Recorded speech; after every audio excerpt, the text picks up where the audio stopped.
Bon après-midi les pirates, j'espère que vous allez bien. Ben, moi ça va bien. Ben, écoutez, vous savez, beaucoup de couples reviennent ensemble en ce moment, hein. Que les pirates qui reviennent ensemble, ça fait toujours plaisir, ça fait toujours chaud au cœur.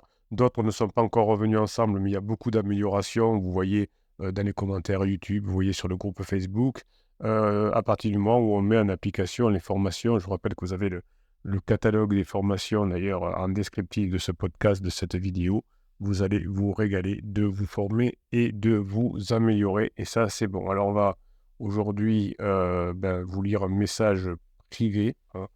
On va l'appeler Pierre, hein, toujours pareil, on change les prénoms, on essaye de garder totalement la confidentialité. Et puis, évidemment, je ne lis que votre commentaire, enfin, votre descriptif, votre commentaire, votre témoignage. Et je le commente évidemment pour vous aider. Et évidemment, je prends soin, quand vous m'envoyez un message en privé, de vous demander l'autorisation de diffuser de façon évidemment anonyme. Et comme ça vous fait du bien, il n'y a pas de raison. Donc Pierre, qu'est-ce qu'il nous dit aujourd'hui? Bonjour capitaine, je vous transmets mon témoignage. Alors je suis en couple depuis bientôt 15 ans. Alors vous voyez, les pirates sont ensemble depuis 5, 10, 15, 20 ans, voire plus, hein. C'est comme ça que vous comprenez que tout d'un coup, la phase de sécurisation se termine, que votre conjoint passe en phase d'exploration, et que si vous faites l'erreur du silence radio, si vous faites l'erreur de l'être magique, ou si vous faites l'interdit du suis-moi, je te suis, eh bien, vous allez endommager votre relation. Et si vous faites évidemment ce qu'il y a dans les formations, si vous apprenez à être la meilleure version de vous-même, après la crise, vous passez en phase 4, la phase de sécurisation. Peut-être que votre conjoint aura, et certainement aura un pansement entre-temps, mais c'est pas très grave puisque le pansement n'est pas fait pour durer, le pansement est fait pour ne pas trop souffrir pendant sa crise existentielle. Donc nous avons un enfant de 6 ans et elle a presque 40 ans, donc vous voyez, on est dans beaucoup il y a beaucoup de critères pour rentrer en crise existentielle. Donc le couple qui est en fin de phase de sécurisation au bout de 15 ans, ça peut être au bout de 7 à 10 ans, évidemment, ça peut commencer à cette époque-là. Un enfant de 6 ans, c'est-à-dire que l'enfant est devenu autonome, il rentre à l'école primaire, donc il se débrouille, on n'est pas obligé de l'avoir sur les bras toute la journée, entre guillemets. Et donc, on a aussi cette troisième partie qui est 40 ans, la quarantaine, elle a presque 40 ans. Donc, relation longue, enfant de 6 ans, certainement le dernier du point de vue de l'épouse, puisque souvent, quand on se dit c'est le petit dernier, ça fait un choc psychologique qui permet de rentrer ou qui entraîne la personne dans la crise existentielle, surtout si on est dans la quarantaine. Du coup, phase de distance dans notre couple qui s'est installée depuis 1 an et demi au moins, hein. Donc, vous voyez que ça correspond. L'enfant avait 4 ans à peu près à ce moment-là, et donc l'enfant était cette fois rentré à la petite école, hein, à la maternelle, et donc on n'a plus besoin de l'avoir effectivement à la maison ou aller le chercher chez la nounou, etc. Donc du coup, on a eu des désaccords, des points de vue divergents, moins de réception d'amis à la maison, divergence sur l'éducation des enfants. Alors ça, c'est un point important que dit Pierre, hein. Pendant toute la phase de sécurisation, le métier, la maison, l'éducation des enfants, on voit moins ses amis, on a toujours un ou deux couples d'amis, mais ça ne se renouvelle pas beaucoup. Quand on est jeune, on a sa structure d'amis, puis il y a d'autres couples qui gravitent autour, qu'on rencontre au club de sport, qu'on rencontre à la fac, qu'on rencontre dans le métier. Mais là, effectivement, on a des enfants, chacun, les amis qu'on avait ont des enfants, donc on les voit beaucoup moins. Effectivement, le couple se renferme sur lui-même et on n'a plus grand-chose à se dire. En 2022, en tout cas, bravo Pierre, parce que vous êtes très, comment dirais-je, très, oh là là. Bon, je ne sais pas comment dire, non, mais très, très conscient, très lucide de ce qui se passe. En 2022, début mai, je pars donc au moment où j'enregistre ce podcast, nous sommes en novembre 2023, donc il y a 1 an et demi. Donc début mai 2022, je pars pour une formation longue d'1 année où je rentre comme le week-end. Ah oui, ça aussi, ça aide pas, hein. Vous voyez que il y a un choc psychologique, je me retrouve seul à la maison. Je passe d'une relation où on se voit tous les jours à une relation où on se voit une fois par an. Alors souvent, d'ailleurs, c'est peut-être lié à une forme de crise de Pierre qui veut changer de métier ou qui veut changer de fonction dans son entreprise ou dans son administration. Donc effectivement, tout ça bouleverse non seulement le couple, mais aussi les deux membres du couple. Je termine cette formation un an plus tard, en avril 2023. Depuis la rentrée scolaire 2022, le climat professionnel de ma compagne se dégrade. Ah oui, là aussi, le fait que ça n'aille pas bien dans le boulot, qu'on s'ennuie dans le boulot, qu'on ne se sente pas aimé dans son boulot, qu'on ne se sente pas épanoui dans son boulot, peut entraîner une difficulté de couple et une difficulté relationnelle avec soi-même, donc la crise de couple. Mon conjoint a des avertissements, des convocations, un plan d'action et ça ne sent pas bon pour elle. Elle se fera licencier. Du côté du climat au sein du couple, plus de contact physique, étreinte câlin. Oui, il y a beaucoup de choses qui ont changé. Le licenciement, Pierre qui va beaucoup en formation et qui n'est pas là, l'enfant qui grandit, etc. Vous voyez que vous êtes dans une situation plutôt très, très, très traditionnelle. Donc plus de contact sexuel depuis décembre 22. Juste un smack de contact pour se dire bonjour et au revoir.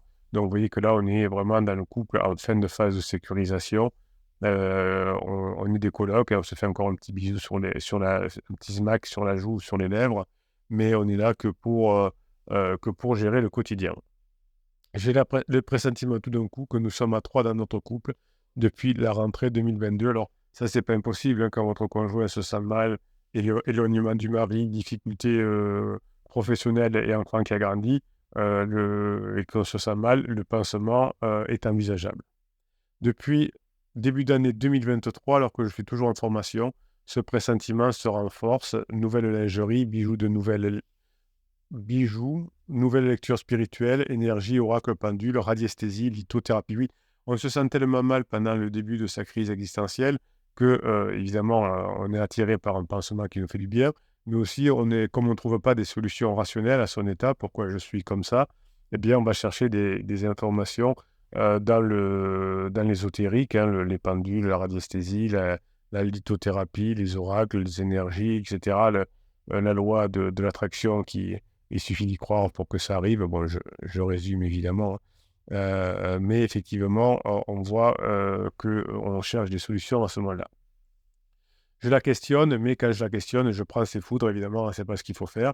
On peut au contraire s'intéresser, ah c'est bien les oracles, tiens on fait un tirage ensemble, le pendule, tiens on joue au pendule ensemble, c'est quoi la lithothérapie, on fait une séance de neurohypnose ensemble, etc. Donc là ce serait bon, hein, mais si effectivement on lui demande qu'est-ce qui se passe, ben c'est pas bien.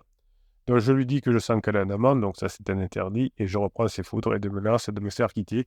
Évidemment, en plus, si vous lui dites, si vous la faites avouer, ensuite, une fois que c'est avoué, c'est open bar, c'est-à-dire que ben voilà, j'ai avoué, j'ai un amant, et alors, qu'est-ce que tu fais? Rien de plus, donc je continue, au contraire, je ne me cache plus. Donc je laisse faire, je subis, je souffre beaucoup. Oui, les pirates, je suis de tout cœur avec vous, je suis là le week-end, je prends très peu de vacances, même pendant les vacances, je continue à vous envoyer des messages, à vous faire des vidéos et des podcasts, parce que je sais que c'est très difficile pour vous. Moi, je suis compatissant avec vous, je suis plein d'énergie pour vous, je suis bienveillant avec vous. La bienveillance, c'est de dire les choses avec tact, mais ne pas vous mentir non plus, hein. Et en tout cas, je suis de tout cœur avec vous, car je sais que c'est très violent et que c'est pas le moment de vous engueuler pendant, pendant ces phases de souffrance. Alors, quand on fait des coachings, évidemment, il y a beaucoup de bienveillance avec vous. Et ça n'empêche pas de vous donner des solutions très pratiques, de ne parler que de vous, hein. C'est super important pour que vous puissiez vous en sortir. Donc, je découvre fin juillet 2023, donc il y a 3 mois, par hasard, une liaison. Donc, mais vous l'aviez ressenti de toute façon, vous le sentez quand vous connaissez bien votre époux ou votre épouse, vous le ressentez bien. Pour moi, ce fut un choc très violent. Je lui dis immédiatement, ah oui, quand on est tellement fusé qu'on lui dit, et effectivement, et ce qui ne va pas arranger les choses, mais quand on n'est pas un pirate au départ, ben, on ne sait pas comment faire pour, pour, euh, pour diminuer sa peine, hein. Je vous rappelle que vous pouvez le faire en écrivant, par exemple, sur un papier. D'abord, elle nie, comme d'habitude, puis elle avoue, évidemment, mais non, mais non, mais non, et puis elle avoue, surtout si vous donnez des preuves, et puis au début, elle dit non, mais c'est juste comme ça, et puis c'était un bisou, et puis enfin, etc. Vous voyez qu'on avoue, puis progressivement. En avouant, clairement, cette liaison, elle dit que c'est de ma faute. Eh bien oui, évidemment, là, c'est souvent le cas. Vous avez une situation Pierre traditionnelle, hein. Si je t'ai trompé, c'est de ta faute parce que tu m'as pas, etc. Je l'ai délaissée, elle s'est sentie sans valeur, elle sans attention. Oui, vous voyez que c'est exactement ce que je vous disais avant de découvrir le texte, hein, c'est que, enfin, de découvrir la suite du texte, hein, c'est que vous êtes parti loin, Pierre est parti loin, les enfants qui ne sont plus là, et on se sent sans attention, sans valeur. Donc, elle avait besoin d'être considérée. Ouais, souvent, pendant la phase de sécurisation, on n'a pas le temps de considérer l'autre. Notre couple, la maison, tout ce qu'elle a construit ne vaut plus rien, évidemment, puisque ça ne lui amène pas ce dont elle a besoin. Tout est remis en question jusqu'à fin du mois d'octobre 2023. Elle ressasse le passé, c'était nul, gna gna gna gna gna gna gna gna. Je suppose que c'était ça. Elle ne sait plus où elle en est, elle dit m'en vouloir et ne pas vouloir passer à autre chose. Tout est négatif. Elle refait du sport, sort avec ses amis, fait des repas avec sa famille. Lors de ces moments, je suis écarté, je ne suis pas invité, je ne suis pas souhaité. Oui, au début de la phase d'alarme de la pseudo-séparation, hein, qui finit par des retrouvailles, évidemment, on n'a pas envie de voir l'autre parce que ben, souvent, il nous saoule aussi et on n'a pas envie de se faire saouler. Le pirate n'est pas encore un pirate. Je lui demande pendant cette période de prendre le temps en dehors de chez nous pour discuter, faire le point.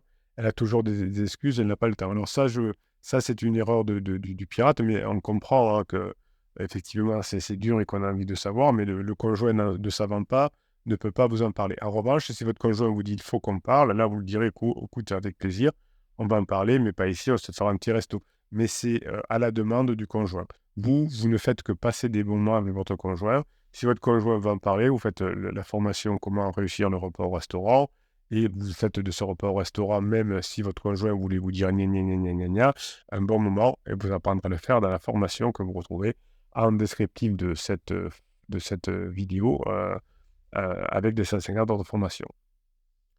Je lui exprime ma souffrance d'être trompé, humilié, malmené. Rien à faire, elle ne fait pas exprès, elle ne s'en rend même pas compte. Oui, donc là, évidemment, alors peut-être que votre conjoint s'en rend compte parce qu'il n'est pas bête non plus, mais en tout cas, il a tellement de souffrance qu'il ne peut pas, surtout si vous êtes lourd, il ne peut pas prendre en compte votre souffrance. Moi, je commets des erreurs, je fais la lettre magique qui était a posteriori plutôt moisie. Le fuis-moi, je te suis, le silence radio, oui, donc effectivement, Pierre était certainement mal conseillé par des coachs marketing, entre guillemets. Mais effectivement, hein, le marketing du silence radio, le marketing de la lettre magique et le marketing du fou moi je te suis, on oublie quand on est ensemble depuis longtemps. J'essaie de discuter, de comprendre, j'essaie de me défendre et c'est pire. Et oui, hein, c'est ce que je vous dis toujours dans les formations. Hein, ce n'est pas le moment d'essayer de convaincre face à quelqu'un qui n'a pas de préfrontal bien branché. Donc c'est dommage effectivement que vous ne tombiez pas tout de suite sur les pirates et sur le capitaine. Ça vous éviterait de faire ce genre d'erreur. Alors fin octobre, mes amis me disent de laisser tomber que c'est cuit. Donc là, vous voyez qu'à force de saouler ses amis, ils en peuvent plus de vous entendre. Ils disent non mais laisse tomber, c'est mort, ne nous saoule plus en gros.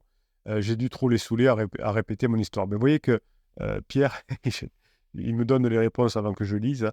J'ai dû trop les saouler à répéter mon histoire. Eh bien, il a raison, il est très lucide, Pierre. Bravo, en tout cas, on voit qu'il s'est bien formé. Je pense même à l'irréparable suicide pour moi. Et oui, les hommes peuvent se suicider quand ils ne voient pas de solution. Je le planifie presque tellement vivre est devenu insupportable.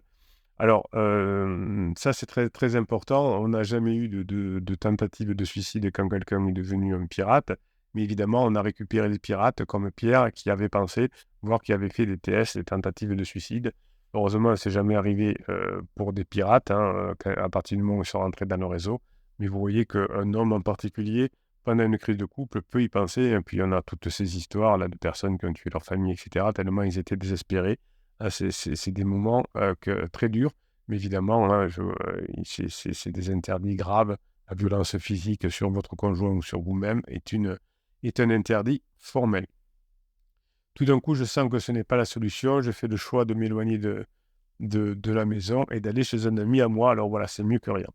Alors, cet ami ne connaît pas notre couple, il ne la connaît pas, il ne me questionnera pas et je sais qu'il ne sera pas très présent. Là, je réfléchis, je me repose, je coupe avec la source de mon mal-être, mes souffrances, je m'apaise et j'accepte. Puis, je tombe tout d'un coup par hasard sur une vidéo du capitaine. Vous voyez qu'effectivement, on a fait beaucoup d'erreurs avant de tomber sur les vidéos et sur les pirates. Évidemment, ça fait généralement un électrochoc. je comprends mieux et je suis depuis revenu à la maison. Maintenant, j'applique les conseils du capitaine et il y a un rapprochement. Alors, je ne crie pas victoire tout de suite, mais j'essaye d'être patient, tolérant et bienveillant, j'ai compris. Sans trop en faire, je ne pose pas de questions, je ne juge pas. Je ne sais pas encore s'il y aura une fenêtre de regret. Je ne sais pas dans quelle phase nous sommes. Merci de vos conseils, capitaine. Vous pouvez partager mon histoire. Eh bien, écoutez, vous voyez que cette histoire est très intéressante. Elle ressemble certainement beaucoup à la vôtre. Avant d'être un pirate, vous avez commis beaucoup d'erreurs. Vous voyez que euh, le pirate Pierre a été tombé sur d'autres vidéos et avait fait le silence radio et magique et le film Moi je te suis, qu'il est encore plus éloigné de son conjoint, au point d'ailleurs d'avoir enfin, d'envisager le pire. Et puis finalement, Pierre est tombé comme vous sur ces vidéos. Il a compris, il est revenu à la maison, il y a une amélioration, un rapprochement, et puis petit à petit, le temps fera son affaire, les formations feront leur affaire, pardon, l'application des formations fera son affaire, et petit à petit, évidemment, ça sent bon cette histoire. Si le pirate Pierre est patient, et bien comme les autres pirates, s'il passe à la traversée du désert sans sombrer, eh bien, il y a des chances qu'il revienne avec son conjoint. Voilà, encore un beau témoignage de ce qu'il faut faire. Bravo Pirate Pierre, on l'appelle Pirate Pierre. Je vous remercie, mes pirates adorés. Je vous kiffe. Donc, pour mettre en application les formations, vous avez le catalogue en descriptif de cette vidéo. Et si vous voulez discuter avec des autres pirates, soit vous discutez en commentaire des vidéos, soit sur le groupe Facebook. Et vous retrouvez sous le catalogue des formations en descriptif de cette vidéo le lien pour rejoindre les pirates sous le groupe Facebook. Passez la journée que vous méritez.